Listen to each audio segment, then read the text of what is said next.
નમસ્કાર,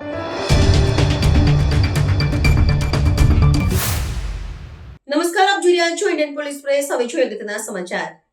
કપડવંજના ધારાસભ્ય રાજેશ ઝાલાએ અકસ્માતગ્રસ્તોની બહાર આવી માનવતાનું ઉત્તમ ઉદાહરણ પૂરું પાડ્યું. ખેડા જિલ્લાના કપડવંજ તાલુકાના ઝઘડુપુર નજીક આજે એક શાળા રિક્ષાને ગંભીર અકસ્માત થયો હતો.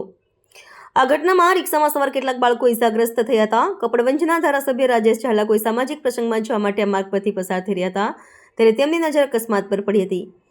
પરિસ્થિતિને ગંભીરતાને પારખીને તેમણે તત્કાળ પોતાની ગાડી રોકાવી હતી અને રાહત તથા બચાવની કામગીરી શરૂ કરાવી હતી. ધારાસભ્ય રાજેશ ઝાલાએ વ્યક્તિગત રસ લઈને તાત્કાલિક ધોરણે ઇજાગ્રસ્ત બાળકોને પોતાની અંગત ગાડીમાં બેસાડીને સારવાર માટે નજીકની હોસ્પિટલમાં ખસેડ્યા હતા. આ ઉપરાંત તેમણે હોસ્પિટલના તબીબી અધિકારીનો પણ સંપર્ક કરીને ઇજાગ્રસ્તોને તાત્કાલિક અને સઘન સારવાર મળી રહે તેની વ્યવસ્થા કરાવી હતી. એક લોકપ્રતિનિધિ તરીકે તેમણે સમયસૂચકતા વાપરીને દાખવેલી આ સંવેદનશીલતાની સ્થાનિકોમાં પ્રશંસા થઈ રહી છે. ધારાસભ્યના પગલાંથી અકસ્માતમાં ઇજાગ્રસ્ત થયેલ બાળકોને સમયસર તબીબી સહાય મળી શકી હતી, જેના કારણે તેમને મોટી તકલીફમાંથી બચાવી શકાયા. આ ઘટનાએ જનપ્રતિનિધિ અને પ્રજા વચ્ચેના સેતુની ભૂમિકાને વધુ મજબૂત બનાવી છે.